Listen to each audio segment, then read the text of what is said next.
Bien, bonsoir. Donc là, il s'agit de la dernière conférence du week-end Almora. Mais nous avons le plaisir de recevoir Eric Sablé.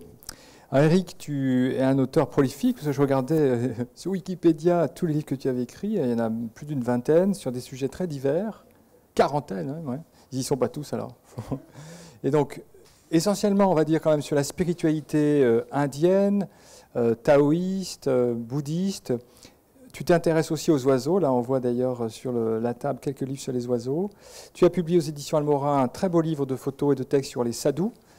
Et récemment, un livre sur le soufi Ibn Arabi. Donc, tu as aussi un intérêt pour la spiritualité soufie, et même chrétienne aussi. Et puis, j'ai vu aussi que tu organisais, enfin, tu animais des voyages autour de la spiritualité, en Birmanie, je crois, et puis au Japon, en Inde. Voilà. Et là, tu vas intervenir sur donc les Yoga Sutras de Patanjali, à la lumière des commentaires indiens ou pas. Oui, c'est ce que tu as marqué en tout cas. Oui, c'est ce que j'ai marqué. Et donc, il y aura 45 minutes, enfin oui, jusqu'à moins quart. Il faut mettre la montre. Oui, à 5 minutes avant moins quart, je te ferai un signe. Voilà. Et puis ensuite, donc, il y aura un temps d'échange et de questions. Donc, voilà. Merci beaucoup, Eric. Et là, on m'entend bien? Ah bah oui, on m'entend bien avec ce mini-micro.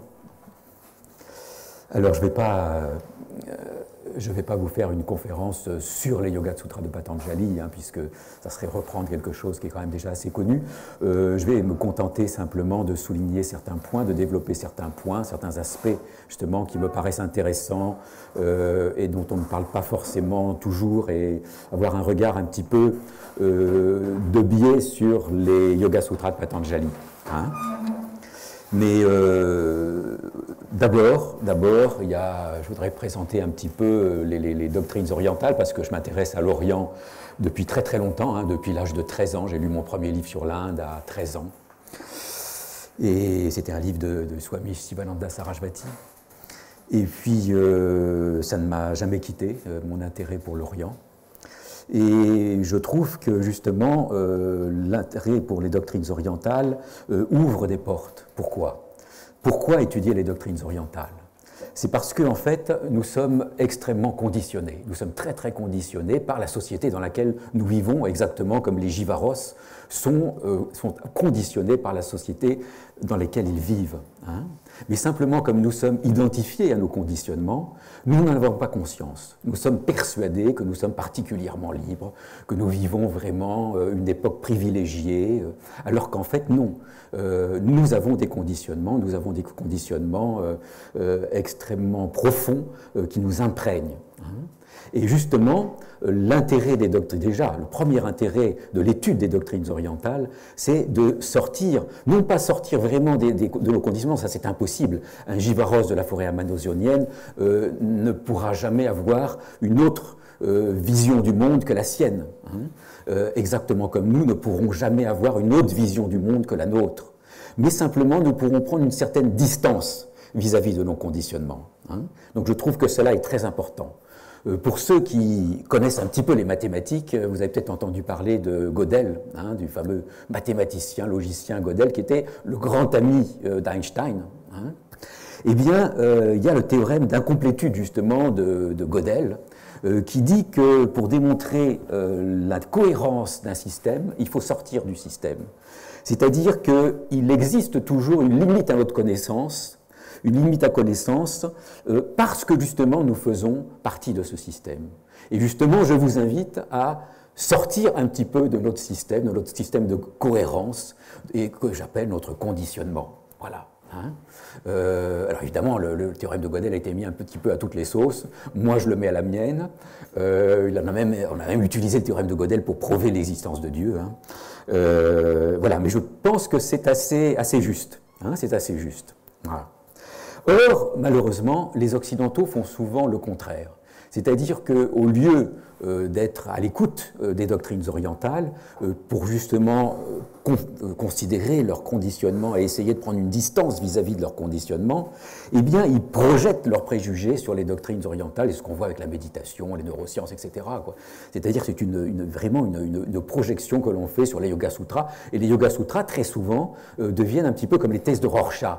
Vous connaissez certainement les thèses de Rorschach, c'est des taches d'encre à partir desquelles on interprète. Alors les gens, ils voient des papillons, ils voient des fantômes, ils voient toutes sortes de... Ils voient la figure de leur mère, de leur père, etc.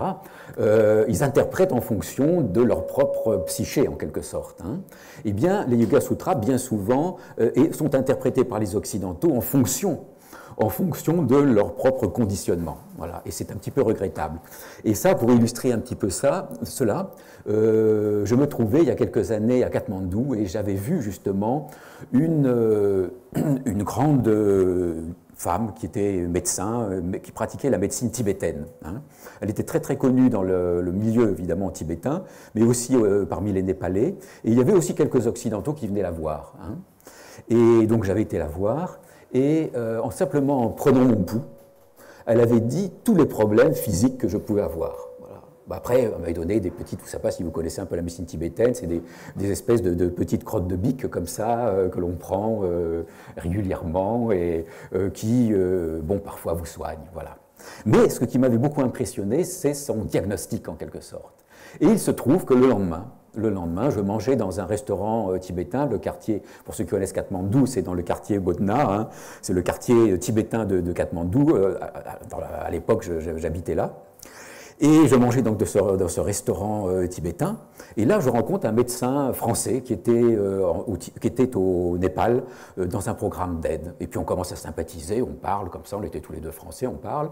Et je lui explique, je lui dis, voilà, j'étais très surpris parce que je suis allé voir une femme médecin tibétaine là, et vraiment elle m'a dit un diagnostic incroyable qu'elle ne pouvait pas savoir, je n'avais rien dit, simplement avec mon pouls. Et alors lui, au lieu de se dire, bon, quand même, c'est peut-être intéressant, il me dit, oh, non, c'est pas vrai, c'est pas possible, non, j'ai pas fait 10 ans d'études pour que les Tibétains ignares disent comment apprendre. Alors ça, moi j'avoue que j'étais bouche bée, quoi. J'étais vraiment... parce qu'il me semble que lorsque l'on veut aider, justement, on descend dans un pays comme ça, on vient dans un pays pour l'aider, pour être à l'écoute, justement, la première chose, c'est de s'asseoir et puis d'écouter ce que les gens ont à nous dire. Voilà. Tout ça, c'est pour vous montrer un petit peu notre conditionnement, et ce conditionnement aussi, je l'ai vu beaucoup plus récemment en Birmanie. J'ai rencontré un maître de méditation birman dans un ancien lieu de méditation qui datait du XIe siècle. C'était un lieu assez impressionnant avec des grands murs blancs, c'est-à-dire c'est des très très grands murs blancs comme ça, et qui cernaient un lieu, et il y avait des cellules, mais des cellules sans fenêtres, il y avait juste 2 petites ouvertures comme ça, et on méditait là, les moines méditaient pendant toute la saison des pluies, c'est-à-dire pendant plusieurs mois, depuis le XIe siècle. Alors inutile de vous dire qu'ils ont accumulé une expérience que nous sommes loin d'avoir. Et justement, ce moine de méditation, ce maître de méditation comme ça, bouddhiste, on commence à parler ensemble. Et une des premières choses qu'il me dit comme ça, il me dit « Oui, j'habite ici, le climat est beaucoup moins agréable, je suis né dans le nord de la Birmanie, mais je suis venu ici, à Pagan, le climat est beaucoup moins agréable, mais dans ma vie antérieure, j'étais là. » Pour lui, c'était évident. Dans ma vie antérieure, j'étais là, donc voilà, je suis revenu ici. Et alors ensuite, il me dit, vous savez pourquoi les Occidentaux et les musulmans, ils ne croient pas à la réincarnation? Eh bien simplement parce qu'ils ignorent les exercices de Samanta. C'est-à-dire que dans le bouddhisme, vous savez 2 formes de méditation. Méditation Samanta, et ce qu'on appelle en tibétain, c'est Shiné, et puis la méditation, justement, Vipassana, que l'on appelle en tibétain Liaktong. Voilà, pour ceux qui connaissent un peu le tibétain et le pali. Voilà. Or, justement, effectivement, la méditation vipassana est complètement ignorée en Occident. Et donc, je trouvais ça très intéressant de voir comment les Occidentaux ont un petit peu découpé un peu ce qui les intéressait ou ce qu'ils avaient plus ou moins vaguement compris de la méditation bouddhiste, et puis ils en avaient fait, évidemment, la méditation de pleine conscience, tout ça, mélange tout ça avec des neurosciences, enfin, etc., etc. Vous connaissez l'histoire. Voilà. Donc, je crois que c'est très important de dire ça, de dire que, bon, on est face à des gens qui ont une expérience infiniment plus grande que nous, c'est des gens, c'est maîtres de méditation bouddhistes que j'ai rencontrés ou hindous ont une expérience extraordinaire. Donc il faut s'asseoir et être à leur écoute. Et je suis là simplement pour transmettre un petit peu cette parole des yogis et des moines que j'ai pu entendre, qui m'ont guidé sur le chemin. Voilà, c'est tout. Hein. Je suis un petit peu un intermédiaire. Voilà, c'est pour préciser un petit peu mon rôle dans cette histoire-là. Voilà. Et précisément, les commentaires, les premiers commentaires indiens, justement, des Yoga Sutras, c'est très intéressant parce que ça offre justement une vision des Yoga Sutras qui est la vision réelle des Yoga Sutras. Non pas celle que les Occidentaux projettent en fonction justement de leurs idées préconçues, que ce soit la psychologie, que ce soit le Krishnamurti ou la psychanalyse, etc. Non, là c'est vraiment la tradition yoga authentique. Hein. Et cette tradition d'ailleurs c'est très important parce que finalement Hatha Yoga Nusasanam. Hein, le Hatha Yoga Nusasanam, c'est le premier sutra des Yoga Sutras de Patanjali. Hein. Or, vous avez justement dans cette phrase-là, à nous, ça veut dire ensuite, et ça indique justement l'idée de tradition de quelque chose, c'est-à-dire que dès le départ, dès le premier sutra, justement, Patanjali nous dit que l'on se situe dans une tradition. Ça, c'est très important. On se situe dans une tradition, c'est-à-dire que en Orient, contrairement à l'Occident, où l'on privilégie justement l'originalité, hein, en Orient, il faut se situer dans une tradition parce que, justement, on sait très bien, on est humble, on a une certaine humilité, et on sait très bien que, justement, on ne va pas réinventer le yoga. On ne va pas réinventer le yoga. Voilà. Et que donc, il faut être à l'écoute d'abord, ensuite on peut évidemment broder comme on veut, mais d'abord s'asseoir et puis être à l'écoute de cette tradition du yoga, hein, Anushasanam. Voilà. La tradition Shastra, vous savez, Shasanam, c'est l'enseignement, la doctrine, ça vient de Shastra, hein, les Shastras. Et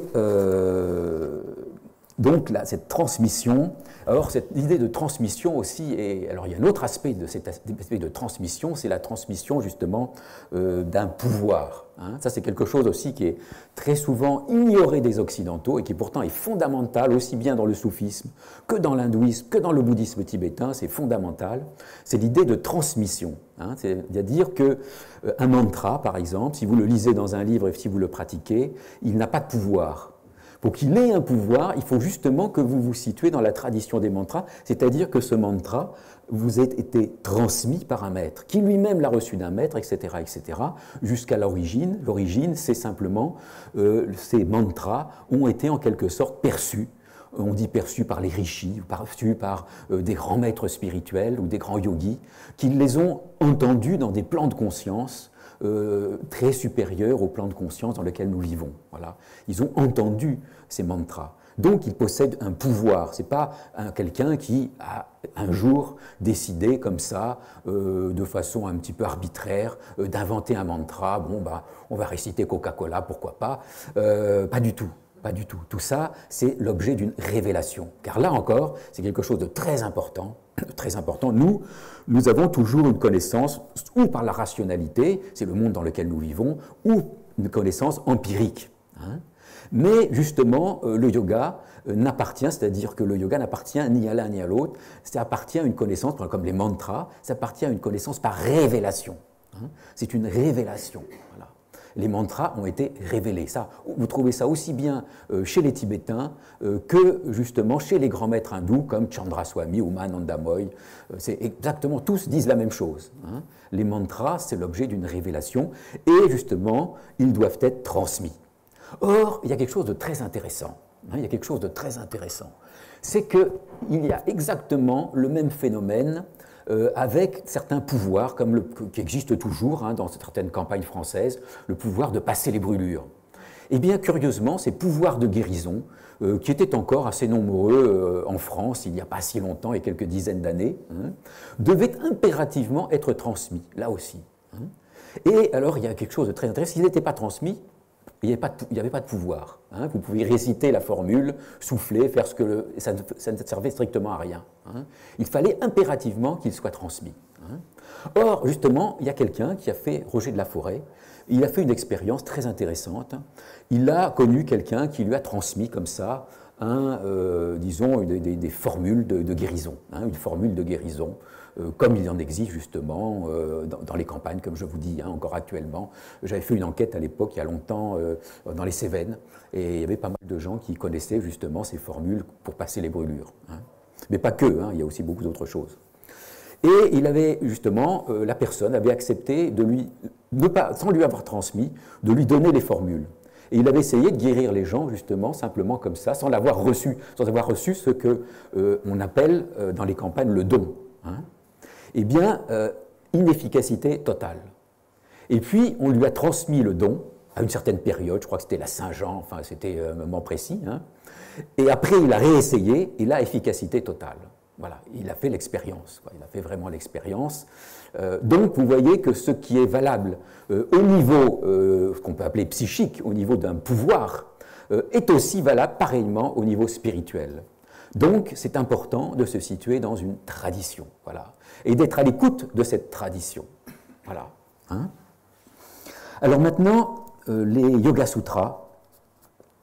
Les Yoga Sutras, on dit, certains disent que ça date du IIe siècle avant Jésus-Christ.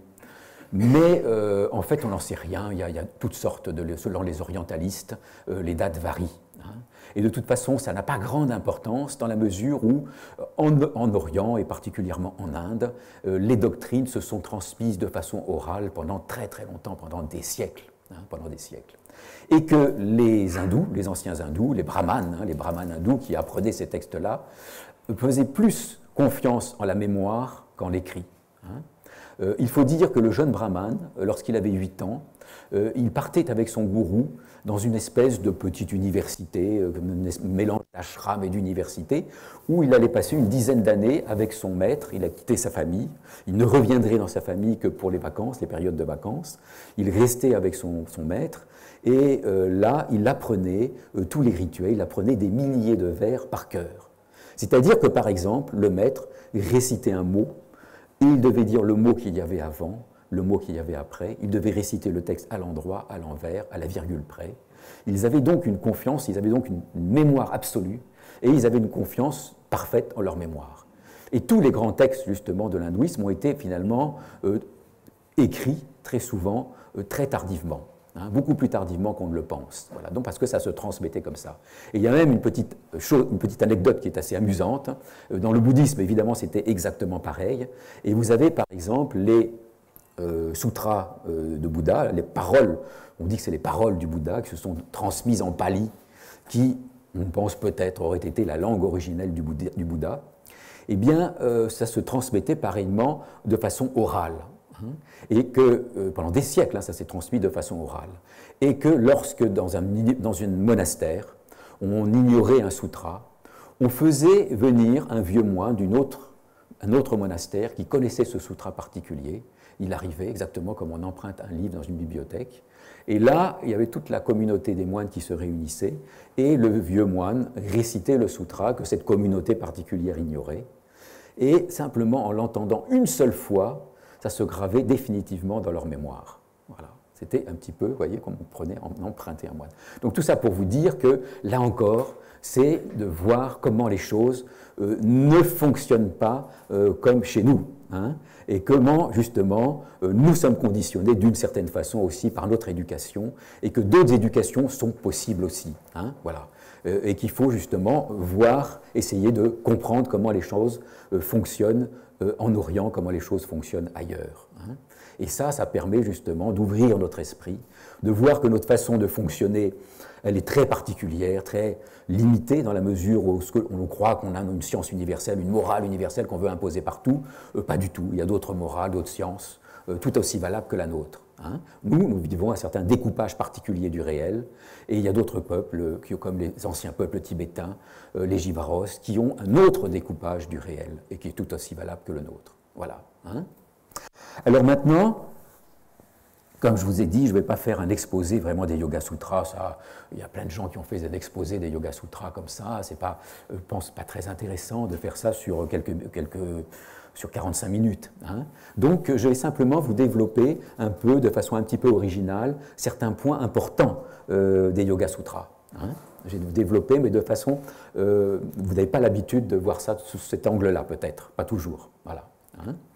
Alors d'abord, les Yoga Sutras, on peut dire qu'ils nous annoncent à tous à la fois une très bonne et une très mauvaise nouvelle. Hein. Voilà. Alors la très bonne nouvelle, c'est que chacun de nous, tous là, ici, nous avons en nous un Dieu, une divinité. Hein, une divinité que les Yoga Sutras appellent le Purusha, un Dieu. Donc, ultimement, en notre essence la plus profonde, tous, même si nous sommes complètement perdus dans le devenir, si nous sommes dans la souffrance totale, eh bien, il faut savoir que, quelque part, tout au fond de nous, nous avons ce Purusha, nous avons le divin en nous. Non pas un divin impersonnel, comme on va voir, hein, non pas un divin impersonnel, hein, mais un divin personnel. Ce qui n'exclut nullement d'ailleurs l'existence d'un divin impersonnel, car vous connaissez un petit peu l'histoire des darshanas, hein, des 6 aveugles, des 6 darshanas de l'Inde, c'est-à-dire que l'Inde considère que la réalité, elle est tellement extraordinaire, tellement formidable, elle échappe tellement à nos facultés d'appréhension mentale, hein, que l'on ne peut avoir qu'une partie, ce qu'on appelle un darshana, c'est-à-dire, ça vient de la racine drish, c'est-à-dire une vision particulière, justement, de cette vérité. Hein. Et on distingue 6 grands darshanas. Voilà. Hein. C'est l'histoire des 6 aveugles qui tâtent chacun une partie de l'éléphant, d'un éléphant. Alors pour l'un, il tâtera les pattes et l'éléphant sera un pilier. Pour l'autre, il tâtera le ventre et ce sera un plafond, etc. etc. Et chacun, ce sera le même éléphant, mais chacun en verra évidemment une vision différente. Et donc, nous avons tous un Purusha, un Dieu, au fond de nous. La mauvaise nouvelle, c'est qu'évidemment, cette divinité, ce Purusha, est voilée par ce que l'on appelle, dans les Yoga Sutras, les Chitta Vritti, hein, c'est-à-dire les tourbillons du mental. Hein. Vritti, justement, c'est cette idée justement de tourbillon, de quelque chose qui tourne justement comme ça. Hein. C'est vraiment tout à fait à l'image de notre monde intérieur. Hein. Nous sommes en quelque sorte perpétuellement habités justement par ces tourbillons mentaux, par ces tourbillons de la substance mentale. Voilà. Hein. Donc, nous vivons à la surface de nous-mêmes. Hein. Et tout consiste justement à essayer de nous reconnecter avec le Purusha. Mais le Purusha, ça nous paraît quelque chose d'assez abstrait. On se dit, mais oui, mais le Purusha, qu'est-ce que c'est? Alors bon, c'est quelque chose de mystique, etc. Enfin, ça nous paraît très abstrait. Alors que pas du tout. Pas du tout. Alors justement, c'est là qu'on va un petit peu déborder les Yoga Sutras pour aborder ça, pour adosser cette notion de Purusha qui est essentielle, puisque tout consiste dans les Yoga Sutras à s'identifier, à identifier son regard avec le regard du Purusha. Eh bien, par exemple, vous avez les NDE. Vous avez tous entendu parler ici certainement des NDE, des gens qui sont en état de coma et qui ont justement des expériences particulières. Hein. Ils sortent de leur corps et puis ils sont sur une table d'opération et ils voient par exemple le chirurgien les opérer, ou ils sont accidentés, ils voient leur corps et puis ensuite ils traversent toutes des phases particulières. Il y a eu toutes sortes de très bons livres qui ont été écrits là-dessus. Mais l'aspect le plus intéressant, je trouve, dans ces NDE, c'est qu'à un moment donné, ça c'est pas toutes les NDE, mais beaucoup de NDE, à un moment donné, ils sont confrontés à un être de lumière. Hein, un être de lumière qui vient, et cet être de lumière est apparemment omniscient, omnipotent, c'est quelqu'un qui est tout amour, et qui vient justement les envelopper de leur amour, et en se connectant avec cette lumière, cet être de lumière, eh bien ils ont l'impression de comprendre la totalité de leur destinée, hein, de comprendre le pourquoi de leur vie. Brusquement, ils ont l'illumination en quelque sorte sur leur destinée, voyez. Hein. Eh bien, finalement, cet être de lumière, ce n'est rien d'autre que le Purusha, c'est une objectivation, en quelque sorte, du Purusha. Hein. Et ça, Kenneth Ring s'en est aperçu, hein, il l'appelle le soi. Parce qu'il y a des gens, évidemment, qui s'imaginent que c'est Dieu, que c'est le Christ, que c'est un ange. Pas du tout, pas du tout. En fait, on est confronté à un autre aspect de nous-mêmes. Hein. Alors, ce qui est très intéressant, c'est qu'on retrouve exactement, et ça malheureusement les gens qui ont fait des études sur les NDE ignorent complètement la tradition, donc ils ne savent pas ce genre de choses, mais on retrouve exactement la même expérience chez par exemple des soufis, comme Nanj Cobra, qui raconte dans ses écrits qu'il a été confronté justement à un être de lumière à un certain moment sur son chemin, qu'il appelle le témoin dans le ciel, ou le soleil de la haute connaissance, et qui est exactement la même description, il décrit exactement la même expérience que les personnes qui font une NDE. Vous voyez, donc ils ont été confrontés exactement à la même réalité. Hein, voilà. Et évidemment, eux, l'ange cobra et les soufis, eux, ils savent ce que c'est, ils n'imaginent pas que c'est un ange, ou que c'est, ils savent très bien que c'est un autre aspect de eux-mêmes. Hein.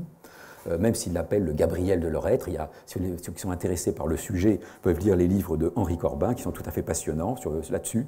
Il a fait, on retrouve ça aussi chez Ibn Arabi, justement. Ibn Arabi qui distingue, justement, il dit qu'on ne peut connaître la divinité qu'à travers son nom, hein, son nom essentiel. Voilà, chacun est connecté essentiellement à un nom, et ce nom n'est rien d'autre que notre Purusha. Voilà, là encore, on retrouve ça.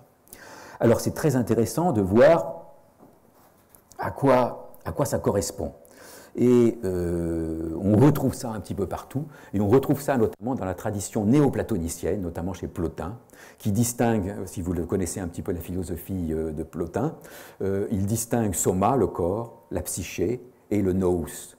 Le nous qui est rien d'autre qu'une émanation justement de l'absolu. Hein. Eh bien, cette émanation de l'absolu, ce nous, n'est rien d'autre que le Purusha. C'est exactement la même notion que ce que les Yoga Sutras appellent le Purusha. Or, quand quelque chose est universel, vous savez, pour moi, c'est un critère de vérité. Quand il y a juste quelqu'un qui dit quelque chose, on peut douter.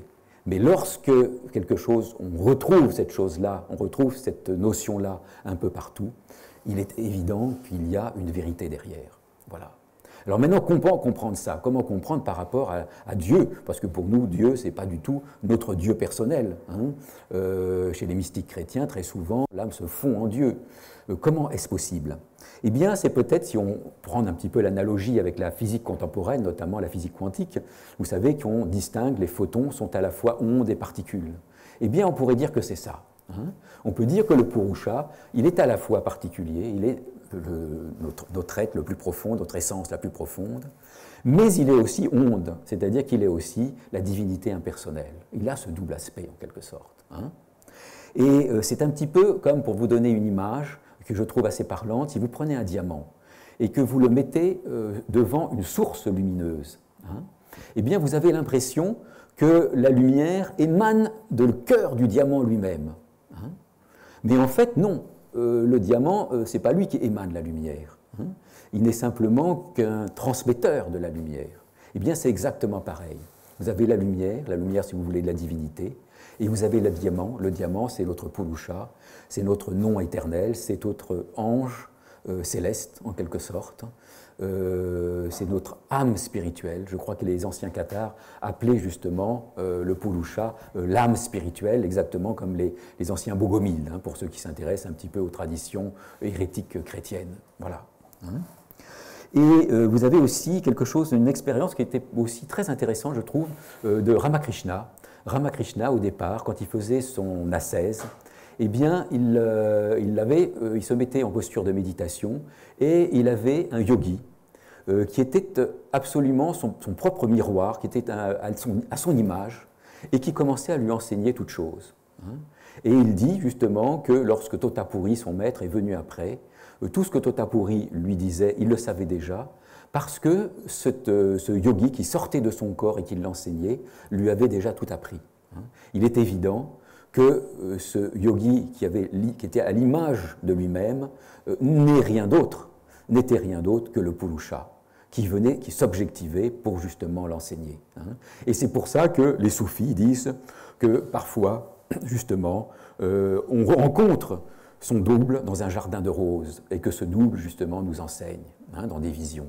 Hein, ça, c'est les soufis qui disent ça. Vous voyez, on retrouve exactement les mêmes notions dans le soufisme et chez Ramakrishna, de ce double de nous-mêmes qui nous enseigne. Et ce double de nous-mêmes qui nous enseigne, c'est le Purusha. Donc vous voyez que cette notion de Purusha, qui paraît très abstraite dans les Yoga Sutras, c'est quelque chose de très précis et de très concret.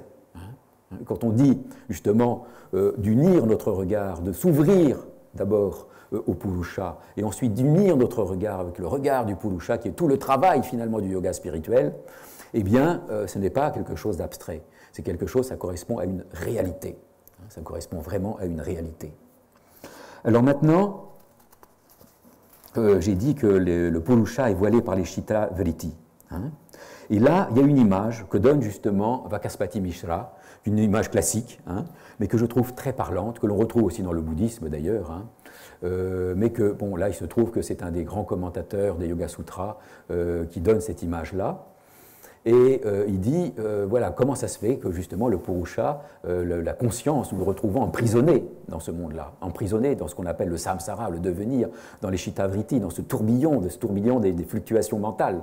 Eh bien, il donne l'image suivante, il dit, c'est un petit peu comme vous avez la lune dans le ciel, vous avez une surface d'eau qui est agitée, et vous avez le reflet de la lune.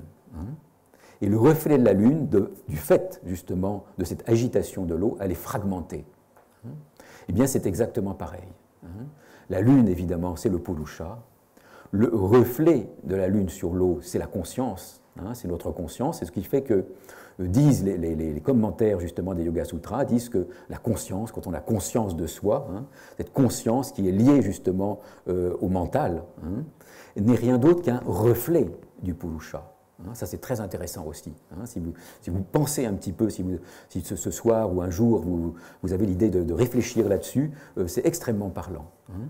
Notre conscience n'est rien d'autre que le reflet du Purusha. Hein. Mais c'est un reflet qui justement, du fait du mouvement, en quelque sorte, de l'eau, hein, du fait du mouvement des fluctuations mentales, est fragmenté. Hein. Et déjà, si l'eau s'apaise, on reflètera parfaitement le Purusha. C'est la première étape. Voyez, hein. Donc vous voyez que cette analogie est extrêmement parlante, hein, et très intéressante. Voilà. Ça, c'est Vakaspati qui illustre cela. Donc on peut penser déjà à ça. Hein. Maintenant,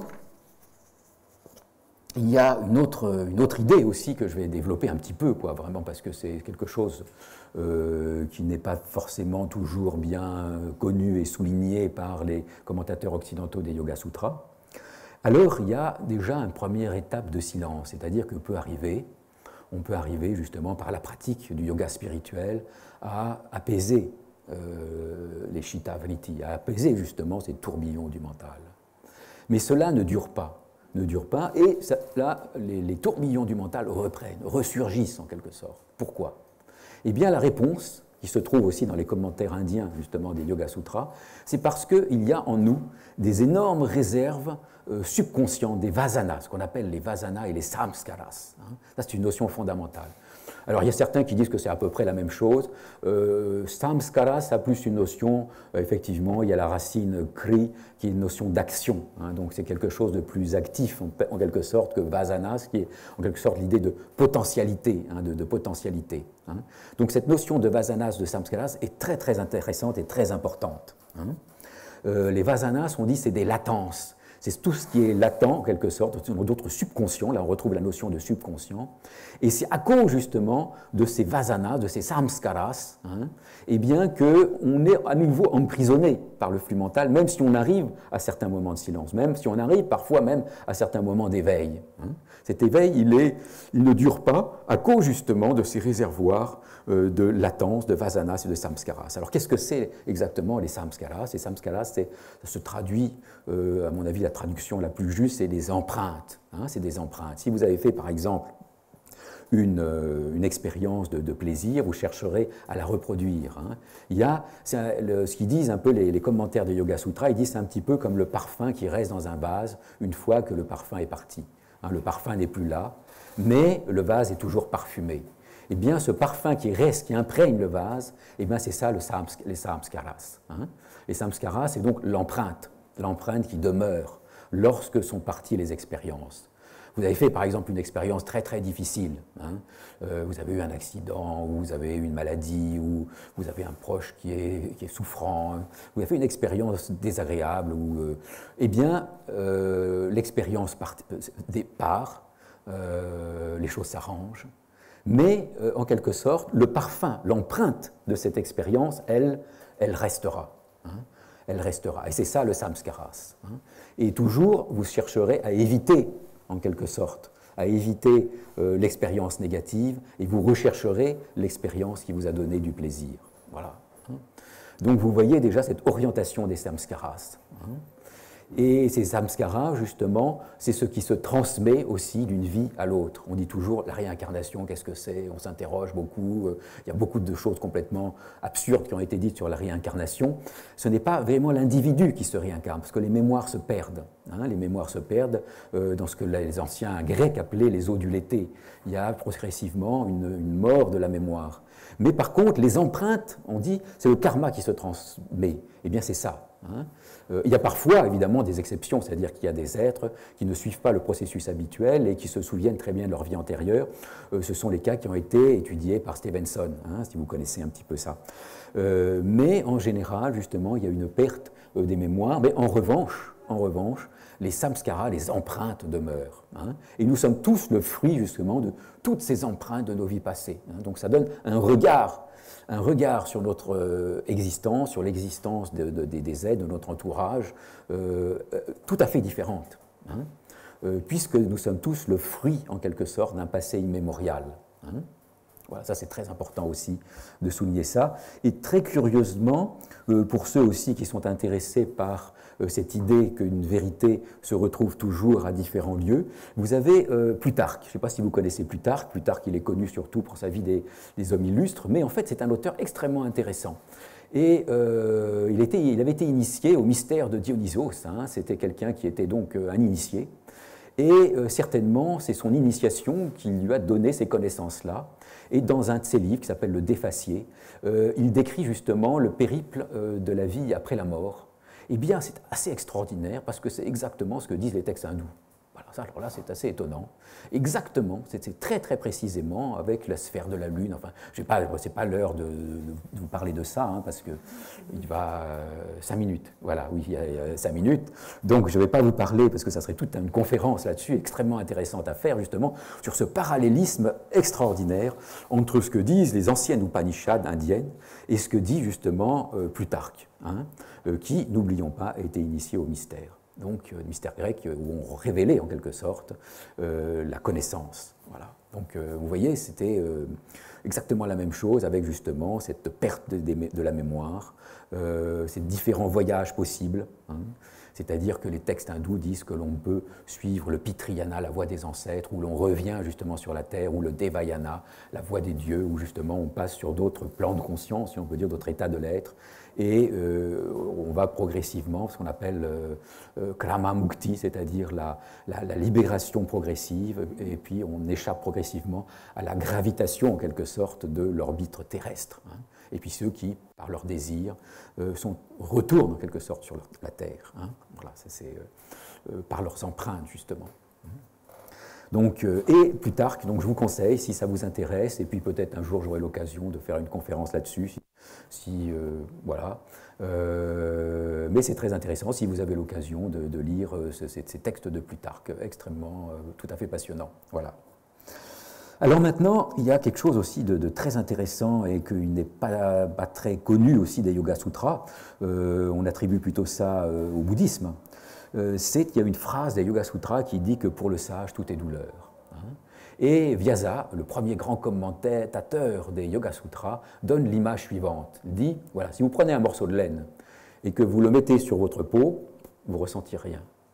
Vous prenez le même morceau de laine, vous le mettez dans votre œil, alors là, vous aurez mal. Eh bien, il dit c'est exactement pareil. Pour l'être ordinaire, le monde, il est aussi plein de plaisir, plein de joie, etc. En revanche, pour l'être qui est plein de discernement, pour l'être qui est passé en quelque sorte de l'autre côté des apparences, le monde n'est que douleur, n'est que souffrance, hein, parce qu'il voit justement ce qu'il y a derrière ces apparences. Hein. C'est exactement comme, c'est l'image, c'est exactement comme la personne pour chez qui on prend le morceau de laine et on le met dans l'œil. Voilà. Donc il ressent en quelque sorte cette douleur universelle, hein, dont parle beaucoup le Bouddha, hein, de dukkha. Ce qu'on appelle dukkha, c'est la douleur, mais pas dans le sens de douleur au sens où on l'entend nous, pas le sens de souffrance, c'est une souffrance beaucoup plus originelle. Hein. C'est une souffrance en quelque sorte qui est inhérente à la condition humaine, qui est inhérente à la limitation de la condition humaine. Hein. Parce que nous sommes tous en quelque sorte emprisonnés, en quelque sorte. Hein. Nous sommes tous emprisonnés. Et justement, le sage, la personne qui est passée de l'autre côté des apparences, eh bien, il a conscience de cet emprisonnement. Et c'est pour ça que les soufis, par exemple, pour reparler des soufis, ils ont toujours cette notion, justement, si vous lisez par exemple quelqu'un comme Rumi, cette notion de nostalgie, nostalgie du divin. Hein. Eh bien c'est ça cette souffrance, c'est cette nostalgie profonde qui est au fond de l'être humain. Nostalgie pour justement quelque chose, donc, un malaise qui est insituable en quelque sorte, qui n'est pas lié à un traumatisme psychologique. Hein. Justement, la psychologie peut guérir certains traumatismes particuliers liés à une expérience négative, mais évidemment, elle n'est pas du tout concernée par cette souffrance inhérente à la condition humaine. Voilà, hein, vous voyez, donc là, c'est deux ordres. Il y a d'un côté l'ordre métaphysique et de l'autre côté l'ordre psychologique, c'est deux choses différentes. Hein. Et la psychologie peut être utile. Hein. Effectivement, vous avez vécu une mauvaise expérience, ça peut vous aider à retrouver un certain équilibre. Mais ça n'a rien à voir avec cette souffrance. Et justement, parfois, certains êtres, comme certains grands poètes comme Artaud, sont confrontés justement à cette nuit terrible qui peut demeurer justement au fond de l'être humain lorsqu'il n'est pas ouvert à la spiritualité. Hein. Voilà, vous voyez. Donc, il y a cette phrase des Yoga Sutras que je trouve très belle et très intéressante, justement.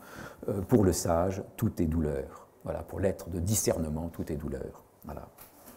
Alors, qu'est-ce qu'il nous reste comme temps? Comment? 2 minutes. 2 minutes. Bon, alors je vais vous parler tout de suite de quelque chose qui est très intéressant. La fin. Alors, le but, en quelque sorte, c'est Kaivalya. Kaivalya, c'est l'isolement, c'est la solitude. Or ça, c'est quelque chose, je trouve, de très beau, très très beau, parce que finalement, le yogi qui est accompli, eh bien, on dit qu'il est solitaire. Hein, il est l'isolement, la solitude. Hein. Alors vous savez, on pourrait dire qu'il y a deux sortes de solitude. Il y a la solitude qui est souffrance, hein, mais là, c'est la solitude qui est plénitude, et on peut opposer la solitude souffrance à la solitude plénitude. Et la solitude, évidemment, du yogi, c'est la solitude de l'être qui est complètement libre, justement, de tous les conditionnements. Il est libre, justement, de tout ce qu'il nous... Et surtout, c'est très intéressant, oui, il est libre surtout du regard de l'autre.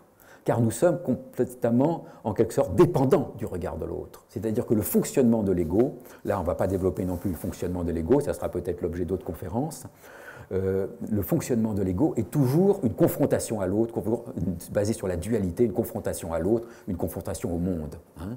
Et bien précisément, lui, il est unifié avec le monde, il est dans la simple solitude, la solitude divine en quelque sorte. Hein. Et les maîtres zen disaient se comparer à des tigres, parce que le tigre, justement, à l'époque, il n'avait pas de prédateurs, hein, c'est-à-dire qu'il errait librement dans la jungle. Et eux, ils étaient sans crainte, sans peur. Et on peut dire que le yogi libéré, le yogi qui connaît l'état de Kaivalya, de cette solitude, plénitude, eh bien, il est parfaitement, justement, dans la parfaite l'absence de peur. Voilà. Parfaite liberté et parfaite absence de peur. On peut terminer comme ça. Voilà,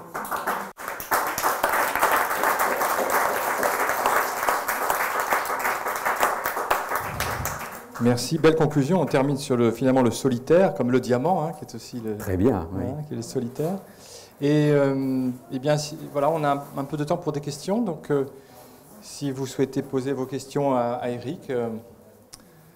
Dans la mesure où je peux y répondre. Bien sûr. Je vous passe le micro, bien volontiers. Alors, Alexandre.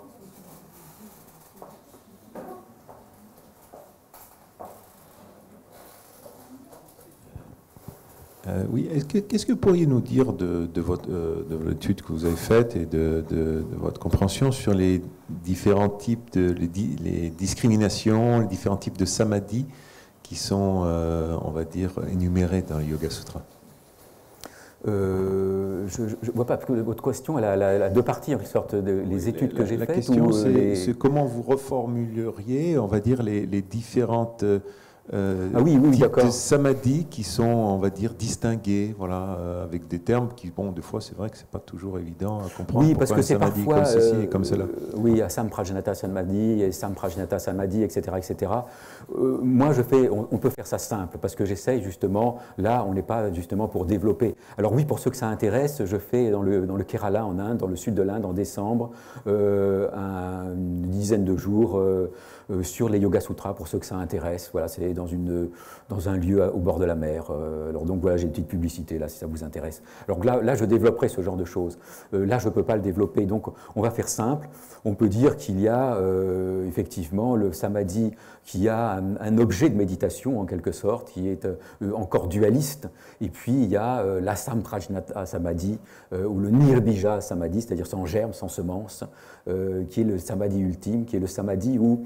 alors là, c'est assez... Alors, il y a une distinction à faire qui est assez intéressante et qui n'a pas été suffisamment soulignée. C'est que le dernier, justement, des samadhis dualistes, en quelque sorte, c'est l'asmita samadhi. Hein. Et l'asmita, c'est la notion de jeu, en quelque sorte. C'est-à-dire que l'on distingue la connaissance, l'identification avec le jeu en soi du purusha. Il dit justement, les commentaires indiens, alors là c'est quelque chose aussi que n'ont pas vraiment jamais rarement compris les commentaires occidentaux, ils distinguent bien cette distinction entre la connaissance du jeu en soi, une connaissance que fait Ramana Maharshi d'ailleurs, c'est très intéressant, du jeu en soi, et celle du purusha. Hein. Donc on peut dire que le dernier des samadhis dualistes, c'est l'expérience du jeu en soi. Hein. Mais au-delà du jeu en soi, il y a l'expérience du purusha. Hein. Le purusha n'est pas l'expérience du jeu en soi. Le jeu en soi, on dit, c'est sattvique en quelque sorte. Hein. C'est une expérience lumineuse. Voilà, donc ça, je pense que c'est quelque chose, comme je le souligne encore maintenant, parce que c'est quelque chose qui n'a pas été suffisamment souligné. Voilà. Hein. Voilà. Sinon, évidemment, il y a toutes les formes samadhi, mais on ne va pas les énumérer là. Hein. Voilà, parce que c'est. Alors évidemment, il y a samyama, c'est-à-dire il y a les samadhis dualistes sont un instrument de connaissance extraordinaire. C'est-à-dire que par exemple, si on fait samyama, c'est-à-dire le processus d'intériorisation qui aboutit au samadhi, le premier samadhi, en quelque sorte le samadhi dualiste, si on peut s'exprimer ainsi, sur le soleil, on connaît le fonctionnement de l'univers, etc., etc. C'est en même temps, le samadhi est aussi un pouvoir et un instrument de connaissance. Voilà. Hein? J'ai certainement pas répondu exactement à votre question, mais c'est volontairement parce que je ne veux pas me lancer dans des... Voilà. Oui. C'est pas vraiment une question, je voulais des références de la phrase pour le sage, tout est douleur, ça on trouve ça où? Ah ben c'est dans les Yoga Sutras. Ah, c'est un très bon endroit, oui. Il faut que je reprenne là, le Yoga Sutra, parce que je ne les ai pas mémorisés tous en tête. Je peux retrouver ça dans la traduction que j'ai faite, là, mais il faut que je cherche. À quel endroit ça se trouve?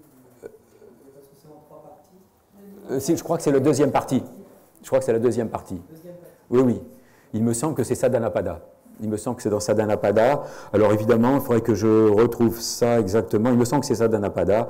Je ne veux pas vous dire de bêtises. Oui, j'aurais dû le noter, effectivement. Je ne l'ai pas fait. Ah oui, c'est racine d'illusion et de souffrance, je vois. Je pense que c'est Sadhanapada.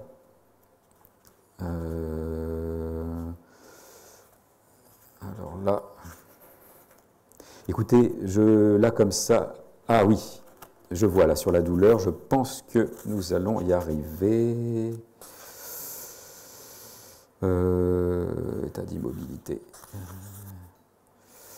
Oui, il me semble que c'est Sadhanapada. Hein. Maintenant, je ne peux pas vous le certifier, mais vous trouverez facilement. Hein. La solitude plénitude, c'est dans quelle partie? Là, à différentes parties, parce qu'il commence justement par l'état justement de Kaivalya, hein, il en parle au début, et puis le dernier, vous savez, la dernière partie des Yoga Sutras, c'est Kaivalya Pada, hein, donc il en parle encore à la fin aussi, on retrouve ça en différentes parties, hein, ce n'est pas uniquement un sutra, hein, il y a plusieurs sutras. Vous verrez, il y a au début aussi, au début il parle de ça, de cette solitude, liberté en quelque sorte, solitude du yogi en quelque sorte libéré, voilà. Hein. Vous le retrouverez facilement, hein, si vous avez une édition des Yoga Sutras avec un texte en lettres latines mais en sanskrit, vous le retrouverez facilement. Comment ? Oui, j'ai fait une traduction et surtout j'ai fait une traduction, j'ai introduit les 3 principaux grands commentateurs indiens, hein, Vyasa, Bhoja, Vakaspati Misra, et j'ai fait aussi un autre livre sur Vijnana Bhikshu qui est le 4e des grands commentateurs indiens. Voilà, c'est les 4 grands commentateurs indiens.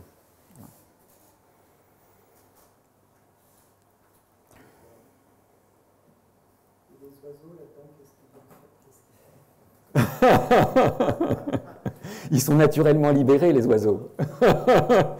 Parce que ça m'intéresse depuis longtemps. Je me suis un petit peu intéressé aussi à l'astrophysique. Enfin voilà, j'ai fait des études.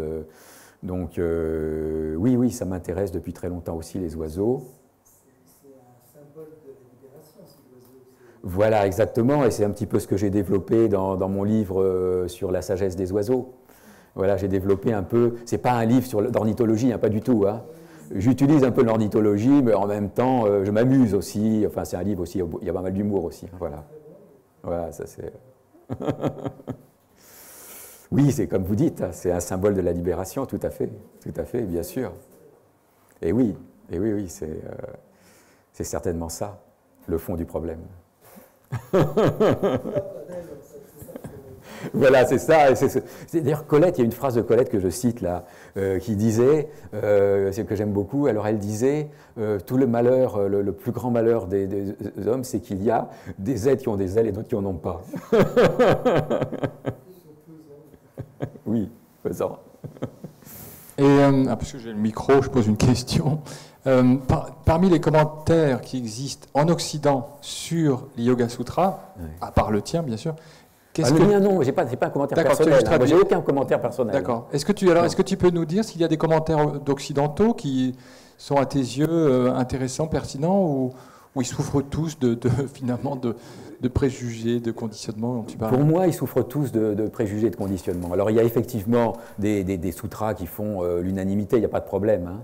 Mais par contre, il y a parfois des contresens énormes, quoi. Il y a des choses, quand on lit ce que les premiers commentaires disent tous, sont tous d'accord, et puis brusquement, l'occidental qui commente ce sutra-là, manifestement, il n'a rien compris, quoi. Il a fait même des contresens étonnants. Enfin, donc voilà. Donc non, ils souffrent tous un petit peu de... J'ai pas trouvé de commentaires occidentaux vraiment satisfaisants, quoi, malheureusement. Je dirais malheureusement. Oui, il y en a beaucoup. Hein. Alors Françoise Mazet, évidemment, comme elle est krishnamurtienne, elle interprète de façon krishnamurti. Vous avez Delahaye, qui a été publié chez Almora, qui lui est un ancien moine, qui était plutôt branché psychanalyse et tout ça. Donc évidemment, il est très très gêné par tout ce qui est pouvoir. Il dit oui, mais ça a été rajouté et tout ça. Alors pas du tout. C'est vraiment, ça fait partie de l'univers des anciens Indiens. C'est évident. C'est évident. Voilà. Alors il y a toujours un problème, quoi. Il y a toujours des problèmes. Voilà. Donc malheureusement, je dirais, non, il n'y a pas vraiment de... Et le grand commentaire qu'a fait... Aliette de Grasse. Il y a celui-là, puis il y a Michel Angot aussi qui a... Qui ça? Michel Angot qui a traduit Yoga Sutra. Non, ça, tu ne le connais pas celui-là? Ah non, ça je ne vois pas. Non, il y a... C'est un énorme pavé. Ouais. Ah oui, je vois qui c'est. Alors malheureusement, mais lui, il n'a pas traduit les Yoga Sutras. Il a traduit à la fois Vyasa, en fait. Vyasa et un peu Vakaspati Misra. Oui, c'est pas un commentaire personnel, je ne crois pas. C'est un gros livre aux belles lettres. Hein. Non, il n'a pas fait un commentaire personnel vraiment. Hein. Lui, c'est un universitaire, hein, donc c'est assez illisible, mais oui, il faut mieux lire ça à la limite. Voilà, c'est un petit peu comme le livre d'Aliette de Grasse. Alors là, c'est un cheminement personnel. Alors, il y a toujours des petits trucs intéressants dans Aliette de Grasse parce qu'elle a fait un tel travail énorme que, bon, forcément, il y a forcément des choses intéressantes, mais c'est illisible. C'est intéressant, hein, parfois. Mais c'est illisible. Je ne vois pas pourquoi compliquer les choses. Elles sont déjà suffisamment compliquées. Au contraire, j'essaye de simplifier les choses.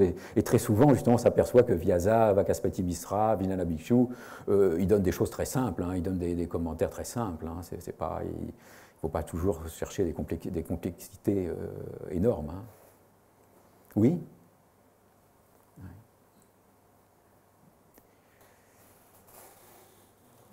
Oui ? Oui, vous avez dit à un moment donné que les samskaras, d'une vie à l'autre, on ne peut pas les connaître. Hein. Ah si. Ah si, c'est le yoga. Justement, il y a un sutra dans les pouvoirs. Oui. C'est justement, ça appartient justement au siddhi, au pouvoir. Et il y a un des pouvoirs grâce à samyama, c'est-à-dire grâce, si on fait le processus dharana, dhyana, samadhi, c'est-à-dire le processus d'intériorisation du yoga, sur un samskara, si par exemple vous avez peur des ascenseurs, vous avez peur d'ascenseurs et vous avez atteint l'état de samadhi. Et vous faites justement un jour une méditation d'intériorisation sur cette peur des ascenseurs, eh bien peut-être que vous pouvez retrouver l'expérience qu'il y a d'une vie antérieure qui a amené justement cette phobie, cette peur. Par exemple, je donne un exemple très grossier, hein, mais par exemple, vous avez une affinité particulière avec, je ne sais pas, avec l'Iran. Eh bien, si vous faites samyama, c'est-à-dire si vous vous intériorisez sur cette affinité que vous avez avec l'Orient, vous pouvez effectivement retrouver votre vie antérieure, peut-être en Iran. Voilà, vous voyez? Donc, ça, c'est marqué, c'est dans les Yoga Sutras, hein, et effectivement, ça correspond à une réalité. Il y a des personnes qui passent par l'hypnose. Est-ce que c'est du même ordre ou pas du tout? Pas du tout, pas du tout. C'est pas fiable du tout. Parce que même j'ai lu un petit peu Newton. Alors il dit, oui, c'est extraordinaire, tous les gens que j'hypnotise, ils vivent exactement la même chose après la mort, etc. Et alors ils se retrouvent dans des... Alors déjà, c'était un petit peu suspect, ils se retrouvaient dans des institutions, tout ça. Alors je dis, oh là là, ça fait penser un peu au Moroa Givaudan, c'est terrible. Et simplement, ce que Helmut Newton ignore, c'est que la personne hypnotisée, elle capte la pensée de la personne qui l'hypnotise. Voyez ? Et ça, ces gens-là ignorent tout finalement. Ils ignorent beaucoup de choses. Et l'hypnose, non, l'hypnose, c'est... Alors parfois, ça peut tomber juste, hein, c'est pas forcément toujours négatif. Hein. Mais c'est très souvent, par exemple, vous avez des difficultés respiratoires. Eh bien, vous allez scénariser cela. Vous êtes dans un sous-marin pendant la guerre de 14, et le sous-marin coule, et vous étouffez, etc. Vous voyez, c'est très souvent une scénarisation de problèmes personnels. Et souvent, les voyants aussi, c'est à ce niveau-là. Non, pour vraiment connaître l'origine, en quelque sorte, des samskaras, il faut passer sur un plan plus subtil. Hein. Et c'est ce que dit aussi le Dalai Lama. Il dit, oui, dans certains états de méditation très subtils, j'ai la connaissance de vie antérieure, etc. Il le dit quelque part. Hein. Je l'ai entendu le dire, en tous les cas. Voilà, bah, écoute, merci beaucoup, Eric. Merci à vous. Merci, et puis peut-être l'année prochaine, si on recommence l'expérience, voilà, du week-end Almora. Voilà, merci beaucoup. Voilà.